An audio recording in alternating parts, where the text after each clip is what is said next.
পড়ছে ঝিরঝির করে বৃষ্টি। তো সেই সময় মা আম কেটেছে চাটনি করবে বলে, আমাকে বললো একটু খাবে কাঁচা আম? বললাম হ্যাঁ নিশ্চয়।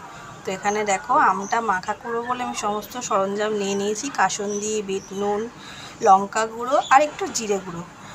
আর আমি এটাকে এখন মাখবো, বাট কাসুন্দিটা আমি দেবো না, আমার কাসুন্দিটা একটু ভালো লাগে না আমে দিয়ে। তো এটাকে আমি সমস্ত কিছু দিয়ে এখন মেখে নেব। তো এই যে প্রথমেই দিয়ে দেবো হচ্ছে একটু জিরে গুঁড়ো, একটু সামান্য লঙ্কা গুঁড়ো আর একটু বিট নুন। এই আম মাখা খেতে যা দারুণ লাগে না! আগে যখন স্কুল লাইফে এগুলো পেলে আর কিছু চাওয়ার ছিল না, তখন এগুলো অনেক খাওয়া হতো। তো আজকে বেশ অনেক দিন পর এই আম মাখাটা বানাচ্ছি আমি। খুব সুন্দর করে চামচ দিয়ে একদম মিক্স করে নেব। দেখো আমার আম মাখা একদম রেডি, আর দেখেই একদম জিভে জল আসছে না? তো চলো এবার টেস্ট করে দেখি। তো এই যে একটা নিয়ে নিয়েছি, আর আমটা যেহেতু কাঁচামিঠে আম, খেতে যা চুমু হয়েছে। তো তোমরাও চটপট করে বানিয়ে ফেলো আম মাখা আর খেয়ে ফেলো।